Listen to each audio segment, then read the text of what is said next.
Setiap waktu keringat basahi tubuh. Ini saat yang ku tunggu. Hari ini ku buktikan. Ku yakin aku kan menang. Hari ini kan dikenang. Semua doaku panjatkan. Sejarahku persembahkan. Terus fokus satu titik. Hanya itu titik. Assalamualaikum warahmatullahi wabarakatuh, Bapak. Waalaikumsalam warahmatullahi wabarakatuh. Bagaimana kabarnya, Bapak? Alhamdulillah, Pak Ferdi. Baik, Bapak. Saya ada tugas dari guru penggerak, yaitu demonstrasi kontekstual 3.1, yaitu terkait pengambilan keputusan. Di sini tugas saya itu untuk mewawancarai Bapak sebagai kepala sekolah saya. Iya, silakan. Baik, Bapak, kita bisa mulai. Ya, silakan. Selama Bapak menjabat sebagai kepala sekolah, pernahkah Bapak menghadapi masalah yang menimbulkan dilema? Jika ada, bolehkah Bapak menceritakan kepada saya?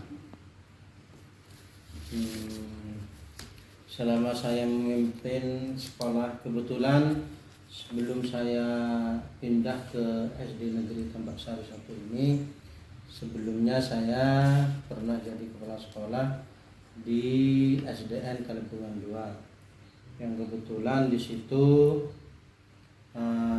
sekolahnya di regrouping pada tanggal 23 Januari kalau tidak salah. Itu SK regroupingnya dari Bupati turun. Selama saya memimpin di Tambak Sari 1, alhamdulillah saya tidak pernah mengalami kasus ataupun apa istilahnya dilema ITK seperti yang Pak Ferdi tanyakan. Tapi kalau di Kalipungan 2, saya pernah mengalami dilema ITK ini, kasus dilema ITK ini.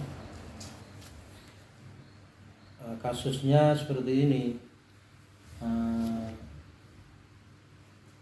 Di situ ada 2 guru mata pelajaran agama.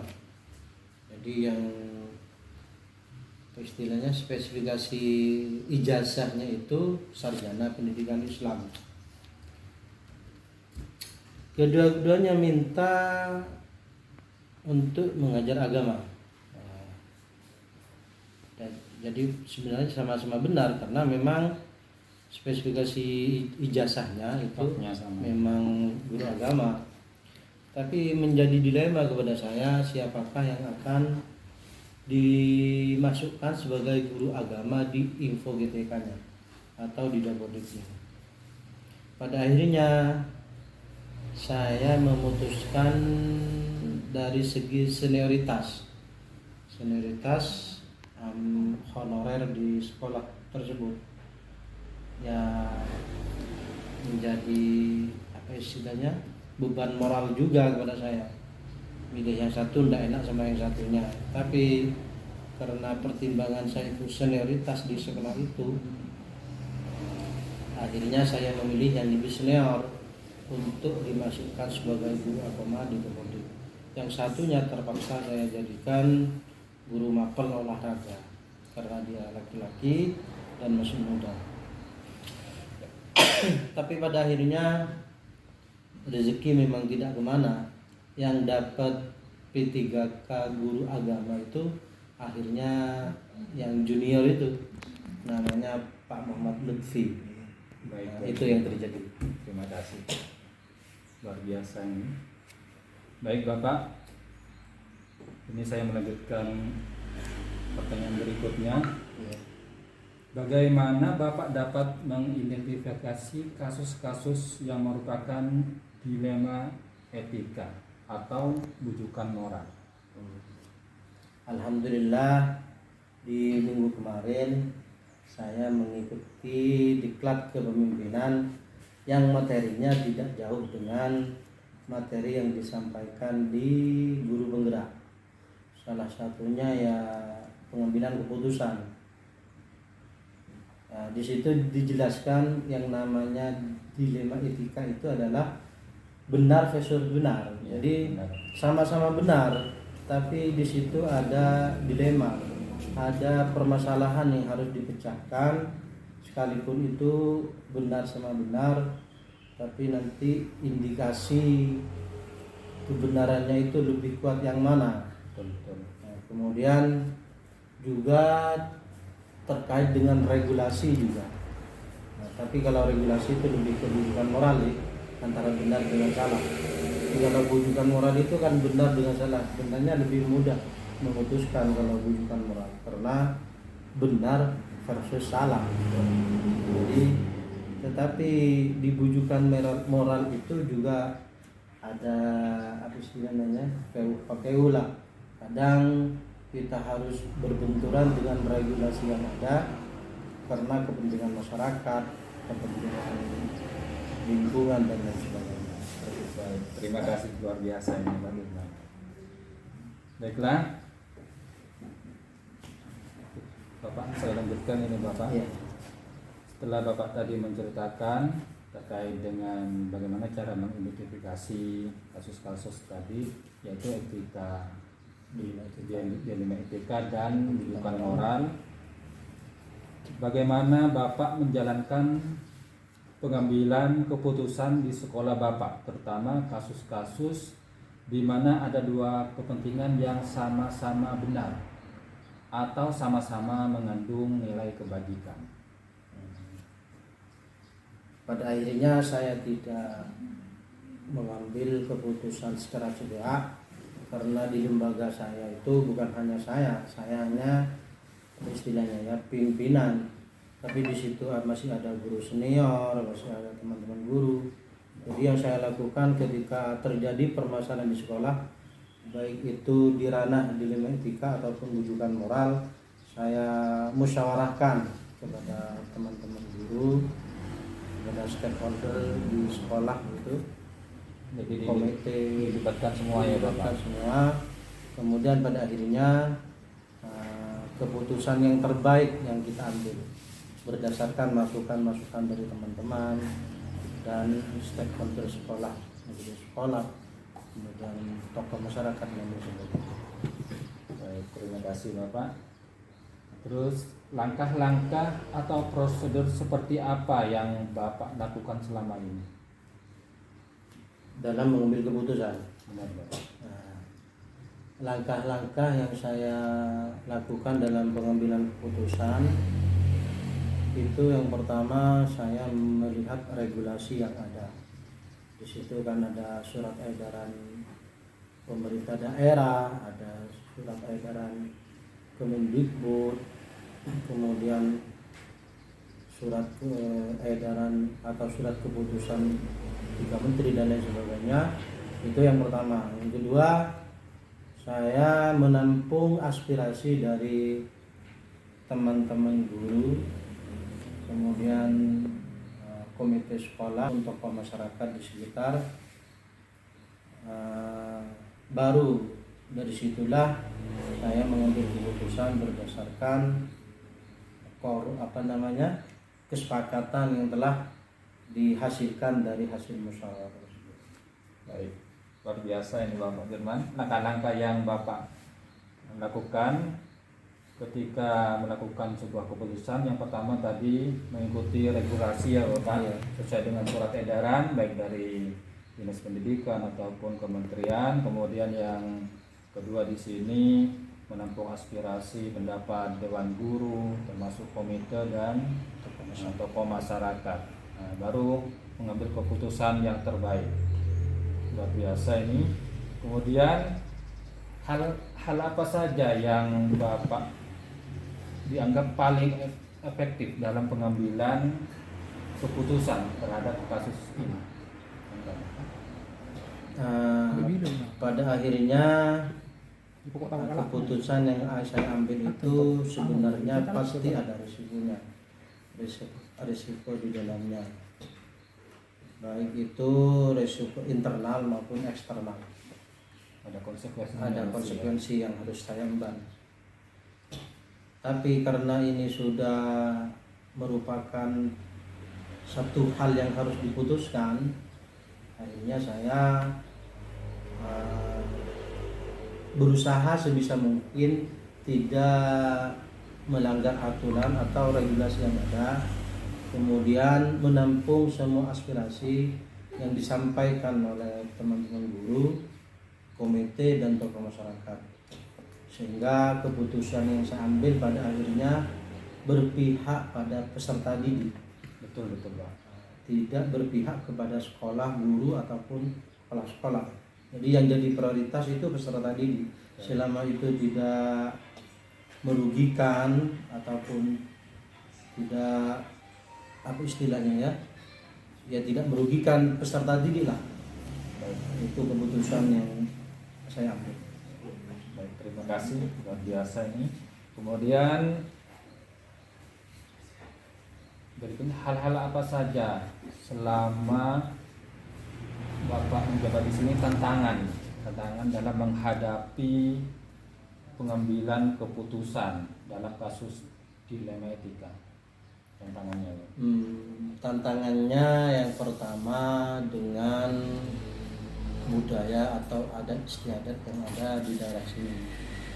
Jadi di sini itu siswanya agak sulit untuk masuk pagi.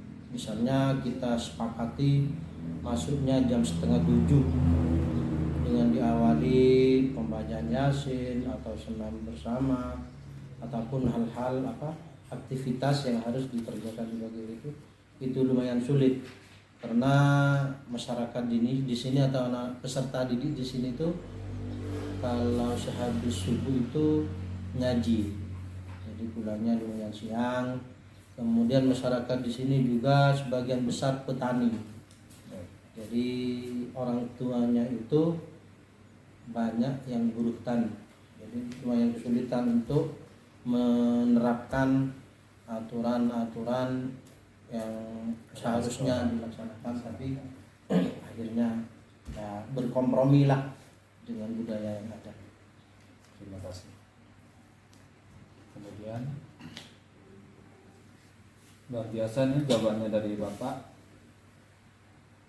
Selanjutnya, apakah Bapak memiliki sebuah jadwal tertentu dalam menyelesaikan sebuah kasus dilema, atau langsung menyelesaikan di tempat, atau memiliki sebuah jadwal penyelesaiannya dalam bentuk prosedur seperti apa yang Bapak jalankan? Sebenarnya tidak ada waktu tertentu, tapi ketika itu sifatnya insiden atau harus diselesaikan pada saat itu juga, ya saya harus sesegera mungkin menyelesaikan. Tapi kalau hal itu tidak terlalu urgen, kita akan setiap hari Sabtu siang itu ada evaluasi di sekolah tentang pembelajaran yang dilaksanakan selama 1 minggu, kemudian hal-hal apa saja yang perlu dibenahi. Jadi di Sabtu siang itu memang ada jadwal, ya istilahnya seperti itu. Baik, terima kasih. Jadi di sini Bapak dalam membuat jadwal tertentu, penyelesaiannya tergantung dengan masalah yang terjadi. Bisa kalau memang urgent kita langsung diselesaikan. Tapi kalau tidak bisa urgen bisa melalui akhir pekan, ya refleksi sebenarnya. Iya, refleksi. Terima kasih. Kemudian, adakah seseorang atau faktor-faktor yang selama ini membantu Bapak dalam pengambilan keputusan dalam kasus-kasus dilema etika ini? Ada. Alhamdulillah di sekolah saya ini ada guru senior yang kebetulan sebelum saya menjabat di sini beliau adalah pelaksana tugas kepala sekolah. Beliau Bu Sugiem namanya. Beliau orang Jawa tapi ditugaskan di Madura, tapi berjodoh dengan orang Madura, dengan orang Sunda. Beliau selalu jadi orang pertama yang saya mintai pendapat.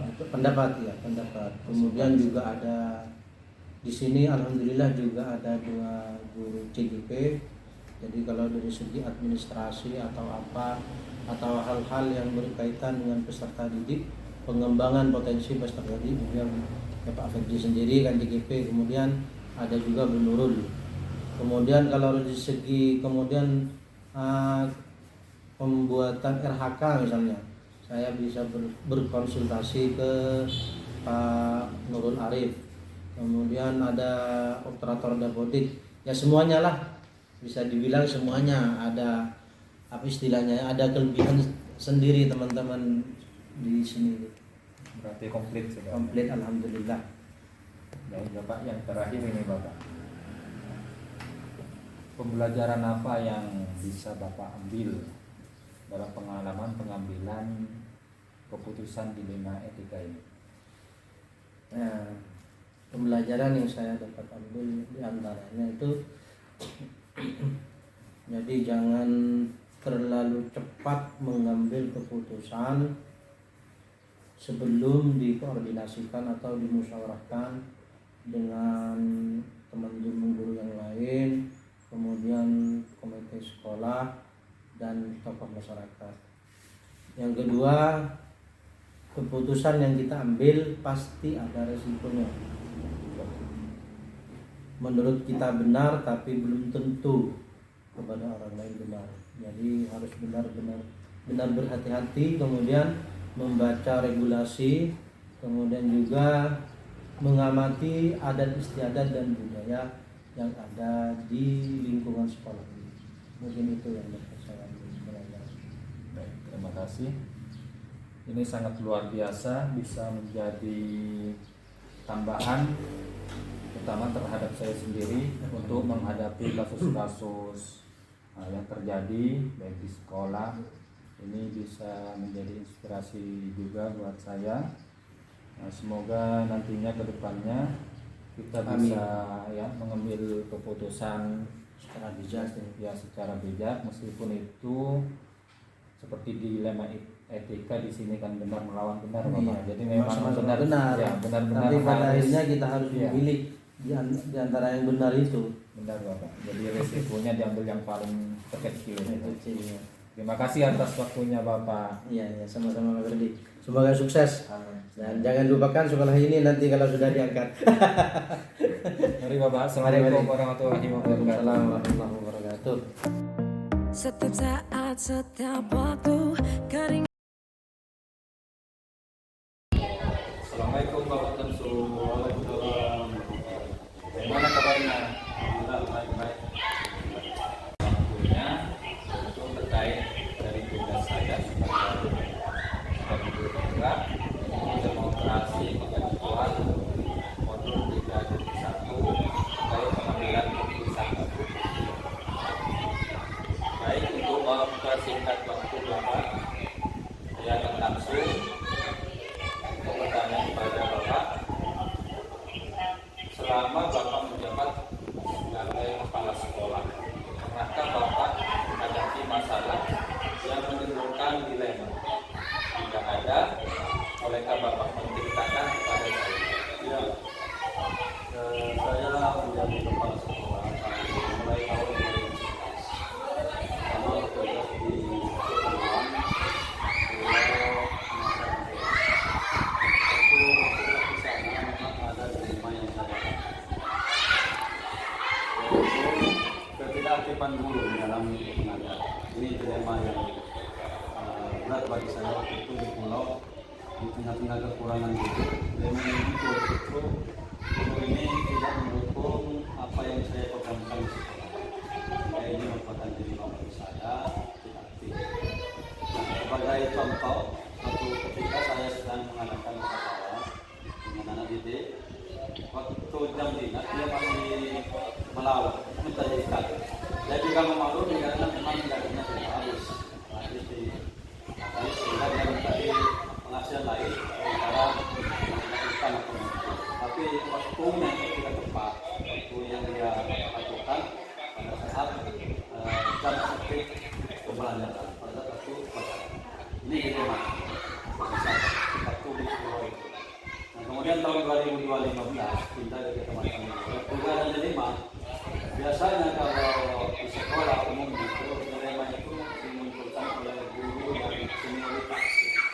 Guru senioritas itu dengan kepalanya di bawahnya dari segi apapun, dari segi umur, kemudian dari segi pangkat. Dia memunculkan hal-hal yang memang diterima bagi sekolah. Salah satu contoh kemarin pada saat rapat kami dengan pengawas, beliau guru senioritas ini membuat atau dia merasa tidak senang dengan namanya informasi. Dia lebih menerima masukan-masukan dari depan daripada berdikari langsung pada saya sebagai kepala sekolah. Pada saat rapat dia menempat atau umumnya di sekolah dimanapun itu diceritakan oleh guru memang di lima itu kan. Dan mereka merasa sekolahnya sekolah sehingga ada rasa ketersinggungan sensitif orang seperti ini. Itu dua dilema yang saya alami selama saya menjadi kepala sekolah. Dari siswa sendiri paling ya semacam pertemuan dan sebagainya dari masyarakat kita ada bahkan mendukung dari orang tua kalau mendukung dan munculnya dirinya tidak dari dalam guru. Terima kasih Bapak. Di sini tadi Bapak ketua dari dilema ya. Jadi akhirnya saya itu dilema yang satu yang paling menarik nanti Bapak bisa dijabarkan ya. Nanti pertanyaan saya berikutnya. Baik, di sini memang ada dua dilema. Waktu Bapak menjadi atau jadi sekolah di Masa Lembu dan juga yang tahun 2015 untuk kegiatan Bapak itu jadi senioritas orang tua. Baik Bapak, selama Bapak menjabat sebagai kepala sekolah di sini, bagaimana Bapak bisa mengidentifikasi kasus-kasus yang merupakan dilema etika atau berupa moral? Untuk mengidentifikasi kasus itu, saya melihat sama ketika ada program-program yang kita harus sepakati bersama. Di antara ini saya fokus kepada guru ya. Ketika kami mempertahankan pembelajaran secara bersama, kemudian ada seorang guru yang tidak menyetujui atau bahkan membantah program itu, ini merupakan dilema. Pasti tidak jalan begitu. Karena di suatu organisasi yang namanya sekolah itu harus ada kata sepakat atau mufakat. Untuk mencapai itu harus ada musyawarah terlebih dahulu. Makanya setiap momen, setiap kasus-kasus yang terjadi kami pasti bermusyawarah. Itu dalam hal musyawarah ini untuk mencapai mufakat. Ketika mufakat dari hasil musyawarah itu tidak terpenuhi yang dilanggar, maka ini menimbulkan kasus atau menunjukkan etika moral bagi sekolah. Termasuk itu guru yang melempar gelas, berbuat rapat untuk pengawas, saya tidak mendapatkan informasi awal tentang program itu.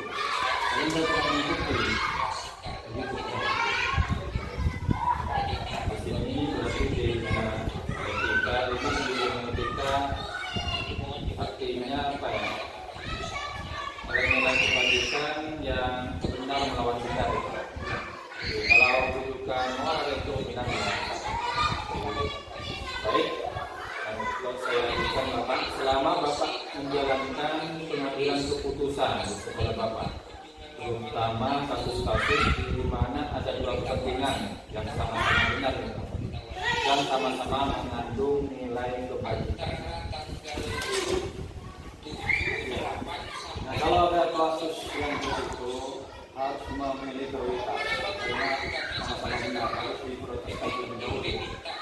Kita akan memetakan misalnya ada masalah seperti itu karena ada guru ya, izin mau tidak masuk.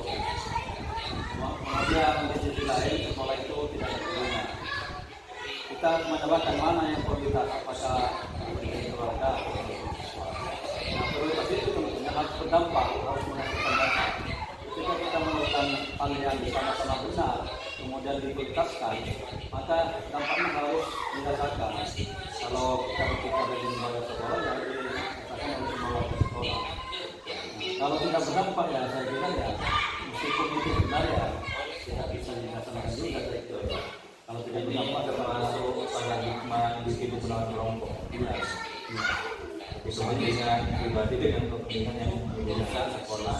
Jadi yang diutamakan berarti yang prioritas sekolah dulu yang dulu Ya, karena memang paling tidak kita di sekolah adalah sumber mata pencaharian. itu sama-sama penting. Itu sama-sama prioritas. Kalau bisa selama prioritas itu masih ditangguhkan, kepentingan pribadi ya ditangguhkan dulu. Meskipun itu prioritas menurut salah satu seorang guru. Tapi lebih prioritas di situ tidak ada gurunya dulu. Kalau saya memberikan pandangan itu sebagai Luar biasa yang bisa memberikan menjelaskan mana yang paling diutamakan. Baik, berikutnya langkah-langkah atau prosedur seperti apa yang biasa Bapak lakukan selama ini? Nah, sebelum melakukan atau melaksanakan aksinya terhadap suatu keputusan, maka prosedur langkah yang saya lakukan itu jelas itu musyawarah dulu, kolaborasi saling terbuka. Sebab suatu organisasi yang namanya sekolah itu harus saling terbuka, siapapun termasuk kepala sekolah, guru, itu harus saling terbuka antar sesama warga sekolah. Kalau tidak terbuka, saya yakin kerja kita itu akan melemah, berkurang. Ketika ada satu masalah, makanya ketika terbuka ketika ada satu masalah di sekolah, disampaikan masalah itu, maka kita akan menjadi senang bekerja dan nyaman bekerja. Kita terbebani.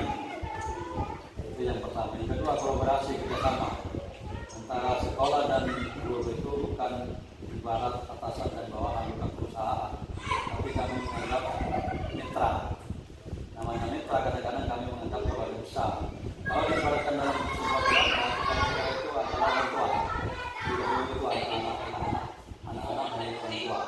Kalau di sekolah setelah kedinasan, kalau di anak berikan itu keluarga. Memang mirip untuk mengelola sekolah dengan keluarga.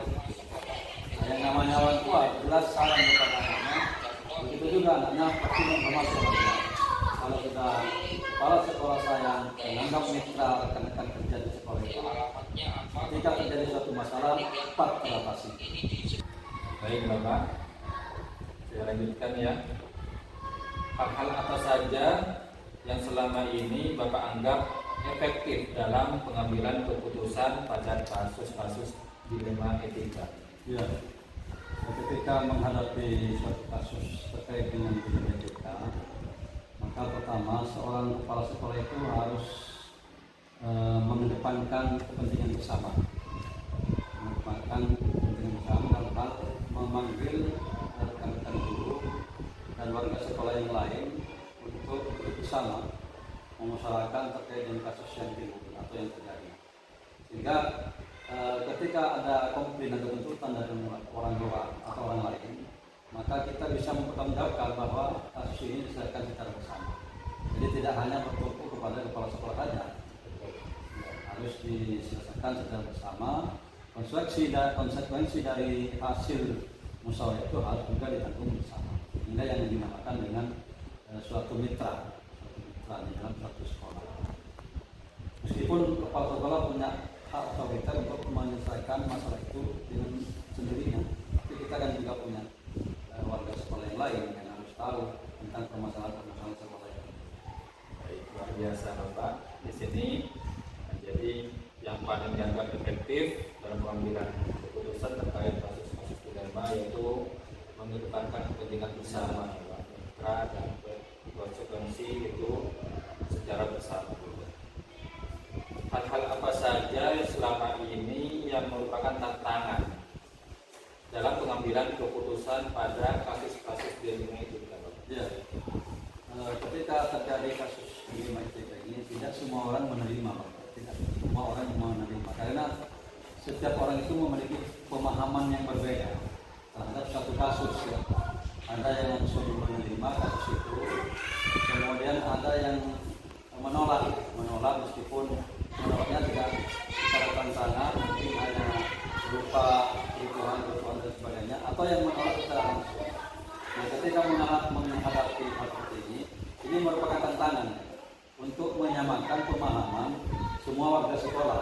Merupakan tantangan bagi saya untuk menyamakan pemahaman semua warga sekolah. Tapi semua tantangan itu pasti ada jalan solusinya atau jalan pemecahnya. Bagaimana ya? Dengan cara komunikasi tadi, dengan cara komunikasi, kolaborasi dan musyawarah. Nah, ketika dimusyawarahkan tantangan-tantangan itu, kita juga akan banyak menemukan jalan-jalan. Kalau ketika tantangan itu dihadapi oleh seorang kepala sekolah sendiri akan keluar. Tidak sebanyak kita duduk bersama, berkomunikasi bersama, kemudian melemparkan tantangan yang terjadi, kemudian mendapat pemecahan yang banyak dari teman-teman guru. Nah, di situ nanti akan satu pemahaman atas tantangan yang timbul, sehingga ada satu pemecahan yang bisa dipecahkan ketika mengatasi tantangan itu.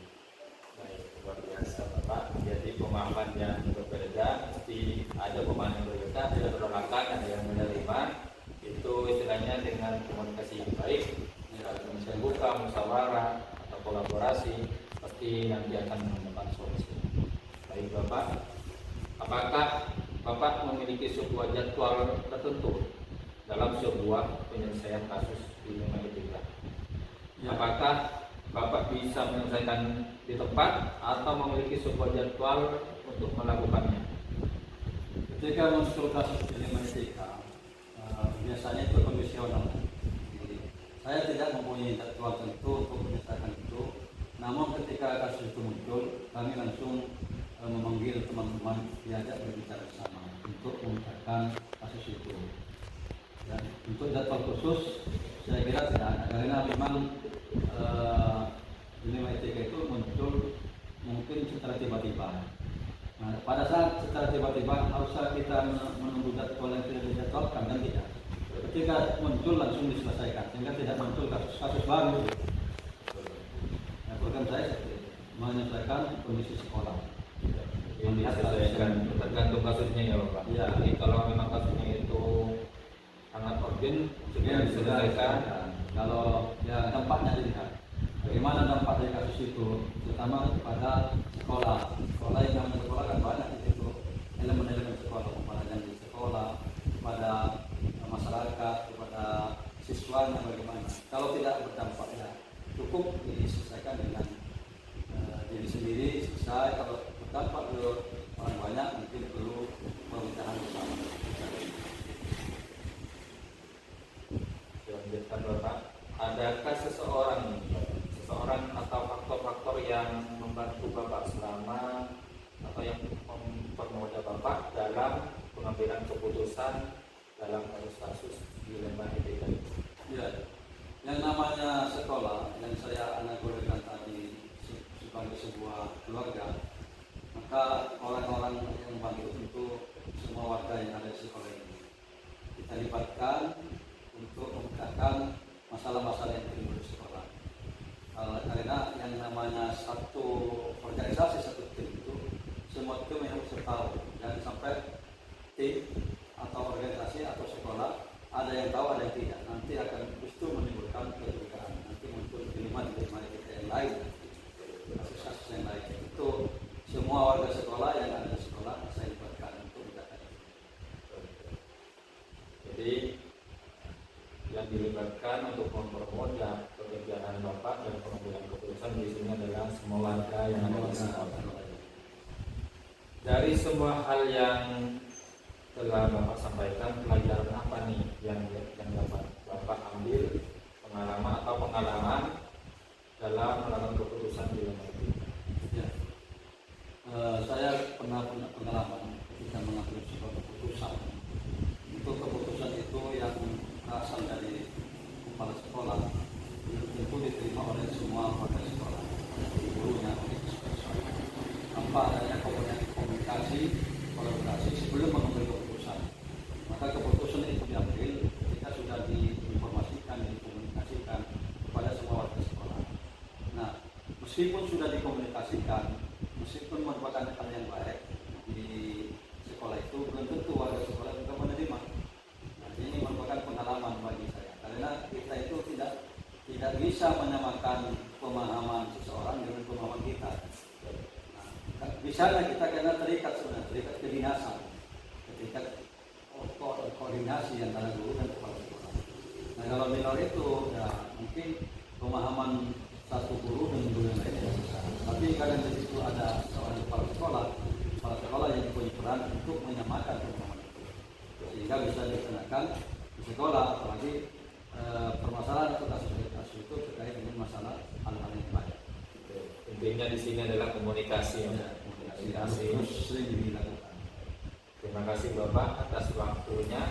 Ya, Semoga saya pribadi bisa mendapatkan ilmu dari pengalaman Bapak selama menjabat menjadi kepala sekolah dalam pengambilan keputusan, yaitu terkait dilema etika di sini Bapak. Terima kasih. ya, terima kasih. Saya akhiri, wassalamualaikum warahmatullahi wabarakatuh. Terima kasih kepercayaannya. Saat setiap waktu